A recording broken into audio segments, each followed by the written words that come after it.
Back to Godhead featured summer sessions with Srila Prabhupada. Back to Godhead October 1975 in 5 cities and on a transcontinental jet. His Divine Grace spends a typical month at his favorite pastime, teaching Krishna consciousness. Is pleased to see his disciples as they are to see him. Srila Prabhupada glides down an airport escalator surrounded by a song. Article and photography by Visakha Devi Dasi. He's probably logged as much flight time in the past 10 years as any other traveling emissary. His Divine Grace A.C. Bhaktivedanta Swami Prabhupada has gone around the world 12 times visiting his ISKCON centers, lecturing and ensuring a high standard of spiritual life among his disciples. The author traveled with him this past summer as he shuttled from west to east coast and back again, holding informal meetings and having dialogues with those who came to ask questions no one else could answer. Los Angeles, June 24 to 28. Shortly after his arrival at the Los Angeles Temple, disciples arranged for a meeting between Srila Prabhupada and Dr. John B. Orr, chairman of the Department of Religious Studies, University of Southern California, Dr. Stilson Judah, chairman of the Department of Phenomenology and History of Religion, and head librarian at the Graduate Theological Union, Berkeley, California, Dr. John P. Crossley, University of Southern California, Dr. Mize, Long Beach City College, and other scholars from various universities. After all the guests had assembled and were seated comfortably in a small garden within the Los Angeles Temple complex, Srila Prabhupada walked in with a quick step, sat down before them, and began to speak. Teaching the teachers. West Coast scholars listen as His Divine Grace reveals the essence of Vedic knowledge. All the revealed scriptures indicate that having achieved the human form of life, we should now find out what God is. That is real science, to inquire about the problems of life. And what are those problems? The real problems are birth, death, old age and disease. Our struggle for existence means that we try to avoid distress, and we seek happiness. Our real distress is that we have to die. You may have taken birth in a rich American family, and you may work in a big skyscraper and drive a very nice automobile, but at any moment you can be kicked out by death. We are looking for happiness, but we must find out where there is permanent happiness. That is intelligence, not that I create a circumstance where I am happy for some years and then get kicked out. Prabhupada finished his brief talk and the guests were introduced to him. A lively conversation ensued that continued late into the evening. Denver, June 28 to July 5. After his 4-day visit to Los Angeles, Srila Prabhupada traveled to Denver, where a family of devotees was pleased to give their house, right across the street from the temple, for their spiritual master to live in during his visit. There Prabhupada would have mock debates with his sannyasi, renounced, disciples, showing them how to defeat other philosophies. Prabhupada, what is the meaning of the absolute truth? Devotee, that from which everything emanates. Prabhupada, so everything must have come from something. No one can deny that. Now if you know what the absolute truth is, we challenge you to present it. Devotee, we agree that there is an absolute truth, but we cannot at this time say exactly what it is.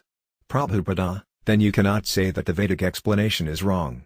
If you don't know what gold is and a friend gives it to you, saying, "Here's gold," how can you deny it? You have no knowledge, therefore you cannot claim it is not gold. Similarly, if you don't know what the absolute truth is, what grounds do you have for denying that Krishna is the absolute truth? If you don't accept our philosophy, then you must present your philosophy. But if you don't have a philosophy, you must agree to hear from an authority who does. Devotee, yes, that argument is logical, we should at least listen to you. But we have heard so many versions of the truth. Why should we accept your version? Prabhupada, that is like saying, I have come across so many counterfeit coins, why should I think there is a real coin? No. Because there are counterfeit coins, therefore there must also be genuine coins. It is our misfortune that we are unable to distinguish the real coins from the counterfeit ones. Devotee, you say that you are presenting the absolute truth and that the absolute truth is God, Krishna. But I think your position is dogmatic. There are many truths, many gods. Defeated. Students delight in a well-turned phrase from Srila Prabhupada during a mock debate. Prabhupada, the absolute truth is one, God is one. God cannot be many. If God has competition, he cannot be God. If you don't admit Krishna is God, then you present who God is. But if you don't know who God is or what God is, then you cannot say that Krishna is not God. If you speak that way, then you are being dogmatic. You do not know what God is, yet dogmatically you are saying that Krishna is not God. Therefore, we say that those who deny the supremacy of Lord Krishna are members of the owl civilization. The owls never open their eyes to see the sun. This is the unfortunate defect of conditioned souls. They demand to see God, but when God comes before them personally, or when he sends his pure representative, they cannot see. Chicago, July 5 to 11. On the plane from Denver to Chicago, Srila Prabhupada scanned the lead article in an international news magazine entitled, Crime, Why and What to Do. He noted that the overwhelming problem was lucidly presented, but that no practical solution was offered. So, in Chicago, when the local mayor, a representative from the police force and a state assemblyman came individually to visit Prabhupada, he spoke to them for 3 consecutive days about the Krishna-conscious solution to the problem of crime. All 3 gentlemen were very receptive, especially the state senator, Mr. John Porter, who came with his wife. Mr. Porter, I understand you were speaking to some police officials about crime. Prabhupada, crime means anything you do without Krishna consciousness. It is simply a question of degree. Material life is criminal life. Everyone is busy. So many cars are going this way and that, here and there, but ask anyone what is God, he'll be disturbed. What is this nonsense? He thinks it is a waste of time to talk about God. But one in spiritual life is only interested in God. Actually, human life is perfect when one remembers only God. Mrs. Porter, can you live a spiritual life outside the temple? Prabhupada, yes. It is a simple method, chant Hare Krishna. You can do it anywhere, even while walking on the street. There is no tax, no loss, and you can develop your spiritual life. Is it difficult? You have a tongue, you can chant. Do it and see the practical result. The temple is a place where you can come once in a day and get inspiration. But if you have no time, you can chant the Maha Mantra anywhere you are and gradually make advancement. If you have more time, you can read our books. Mr. Porter, Christians have the concept of original sin and salvation. What is your view of that? Prabhupada, as I mentioned, anyone who is in the material world is criminal. It is like a prison house, everyone there is a criminal except the officers.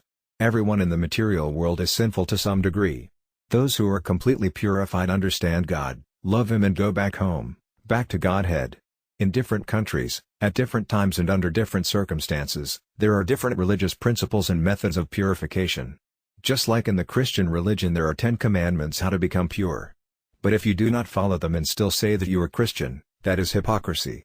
If you follow the instruction given by God or God's representative, then you are religious. But if you don't follow, simply to say, I am Hindu, I am Christian, I am Muslim, has no meaning.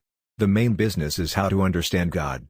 Philadelphia, July 11 to 15. In his quarters at the Philadelphia Temple, Srila Prabhupada explained to a young man from India the process of understanding God. Krishna himself says, I can be understood only by devotional service, sincere service. It is very easy to learn this art. There is no distinction as to caste, creed, color. Now so many people are loving Krishna. One doesn't have to be expert in philosophy or science or be very rich and intelligent. No. Simply love Krishna. Even the priests are surprised. They have told me, these boys and girls used to be our students, but they never wanted to go to church. Now they spend all their time for God. And just today at the airport one reporter asked, what is it that you are offering that has made your students so affectionate and enthusiastic and loving? I told him, I have simply tried to give them Krishna. I have not bribed them. Professor Thomas J. Hopkins is the chairman of the Department of Religious Thought at Franklin and Marshall College. He wrote his doctoral dissertation on the Srimad Bhagavatam and has been closely following the Hare Krishna movement since its beginning in America in 1966. For these reasons Professor Hopkins has long been anxious to meet with Srila Prabhupada, and in Philadelphia he finally had the opportunity. Dr. Hopkins, of all the things which you have written, which is the most important? Prabhupada, the most important thing is how to love God. Early days of ISKCON are fondly recalled by Srila Prabhupada, devotees, and Professor Thomas J. Hopkins of Franklin and Marshall College. Dr. Hopkins, but which book? Prabhupada, the Vedanta philosophy, first the Bhagavad Gita, then the Srimad Bhagavatam. Dr. Hopkins, but is there one of the translations or purports which you would want everybody to read? Prabhupada, yes. The Bhagavatam says that the ultimate goal in life is how to become liberated, not how to develop economically. Bhag. 1.2.9, we should just get money honestly, not for sense gratification but for the necessities of life, to fulfill the bodily demands, not artificially to create them. Why? Because the ultimate goal is to attain liberation. It is not to make a new model car every year. We should not work hard day and night and go to church for material profit, praying to God to get money. People want material gain because they have no spiritual information, therefore they are described as mudhas, fools and rascals. If I take care of my shirt very nicely but I do not care for the person inside the shirt, then what is my position? Similarly, This whole material world is busy taking care of the body, not the soul inside the body. Therefore, all these so-called educational institutions are blind. It is a society of the blind leading the blind. Dr. Hopkins, what is the solution? Prabhupada, first of all understand you are spirit. Find out what is your relationship with God and act accordingly. That is the perfection of life. Evening study session. A devotee assists his spiritual master by citing pertinent scriptural evidence. En route, the captain of the United Airlines jet that took Prabhupada from Philadelphia to Berkeley, California, took advantage of the long flight to talk with His Divine Grace. Later on, Prabhupada recalled the conversation. The captain asked that if God is all good, then why is there evil in the world? I explained that for God there is no evil, just good. Just as my chest is as important to me as my back, if there is pain in my back I take care of it. I do not ignore it thinking that the front is more important. Evil is compared to the back of God. It is not different from His front, or goodness. Then the question came, if everything is good from God's point of view, then how can there be evil? I gave another example to explain. It is just like the sun. On the body of the sun there is no shadow. We create shadow by turning our back to the sun. Similarly, when we turn away from God there is evil. The captain inquired further, how is it possible to attain peace? Prabhupada replied, by understanding that God is the supreme proprietor, the supreme enjoyer, and the supreme friend. Prabhupada explained these three aspects of God in detail, and showed the captain a few of the 60 volumes of books that have been published by the Hare Krishna movement on the science of God consciousness. Berkeley, July 15 to 21. The day after Prabhupada arrived, a press conference was held, with all the major newspapers and television stations represented. Sitting under the glare of TV lights in the large Berkeley temple room, Prabhupada was faced with the question, what will happen to the movement when you die? His answer came back immediately, I will never die. All the guests and devotees cheered and Prabhupada continued, I live in my books. The President of the Assembly of World Citizens came to visit His Divine Grace.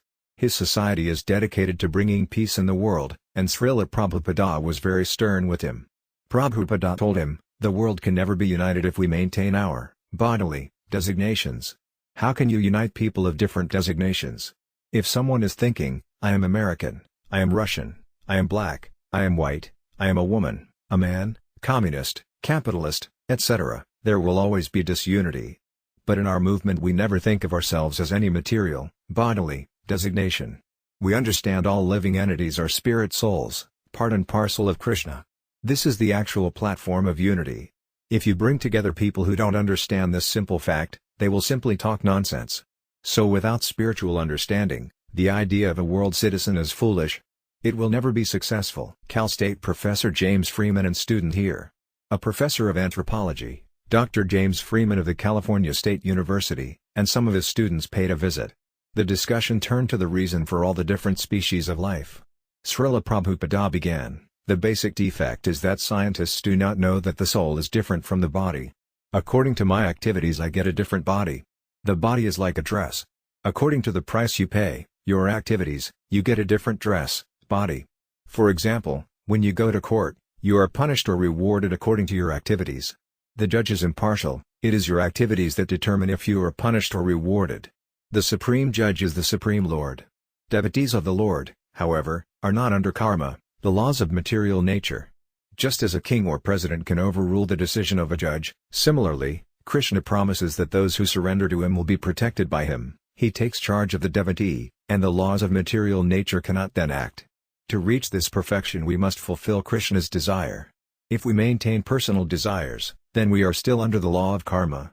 Dr. Freeman then asked, how do we know when we are acting according to Krishna's desire and when we are acting according to our own desire? Srila Prabhupada answered, when we manufacture our own plan, we are subject to the law of karma. We should act according to Krishna's order, that is his desire. This is called bhakti, devotion.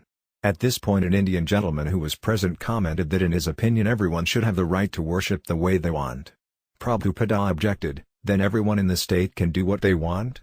No, came the reply.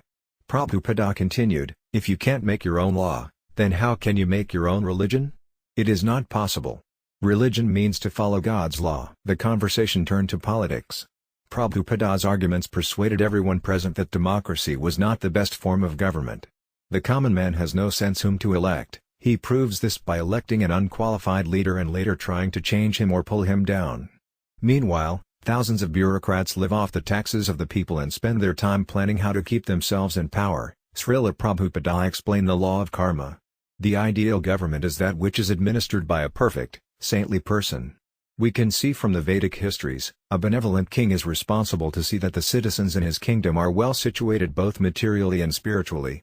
Swami Chidananda, president of the Divine Life Mission, and some of his young followers sat before Prabhupada one afternoon and expressed their opinion about the merits of Hatha Yoga, which is a process of different bodily exercises. Prabhupada explained that the idea of making spiritual advancement by manipulating the body is wrong because, I am not the body, I am spirit soul. Bhakti Yoga, the process of linking up with God through devotion, begins with the proprietor of the body, the spirit soul. Other yogas, including Hatha Yoga, begin on the material platform by prescribing different ways to control the senses artificially. But this is very difficult in this age. Even Vaisvamitra Muni, a very great yogi of the past, fell down after meditating for many years because he became attracted to a woman. Similarly, nowadays so-called yogis cannot control their sexual urges. Srila Prabhupada continued, it is described in the Srimad Bhagavatam that in this age of quarrel and hypocrisy men have short lives. They are quarrelsome, lazy, misguided, unlucky and above all always disturbed. Bhag. January 1, 2010. Therefore, this yoga practice will never be successful. Practically speaking, these boys and girls in Krishna consciousness have taken directly to the spiritual platform. How? Haranama eva kevalam /kalau nasti eva gataranyatha. Brahanaradya Purana. In this fallen age the only way to attain self-realization is by chanting the names of the Lord. If you really want to help people, preach this philosophy, the philosophy from the scriptures. Swami Chidananda agreed that all the great saints tended to emphasize bhakti and that even his guru brought chanting of the holy names to many parts of India. Just 5 minutes away from the Berkeley Temple is the sprawling campus of the University of California. In the morning Prabhupada would walk there, past somber grey buildings and carefully manicured lawns. Once he challenged, for all the advancement of modern civilization, how is the problem of death being solved? A devotee responded, people are trying to learn how to meet death cheerfully. Prabhupada laughed, it is like the man who is sentenced to death by the judge, but the lawyer consoles him, that is all right, you can be hanged cheerfully. The devotees informed Srila Prabhupada that the university authorities had to put glass in the clock tower on the campus to prevent suicides. Prabhupada responded, education which leads to hopelessness is not education. A practicing clinical psychologist, Dr. Alan Gerson, had been testing devotees in the Hare Krishna movement to convince his colleagues of the validity of Krishna consciousness.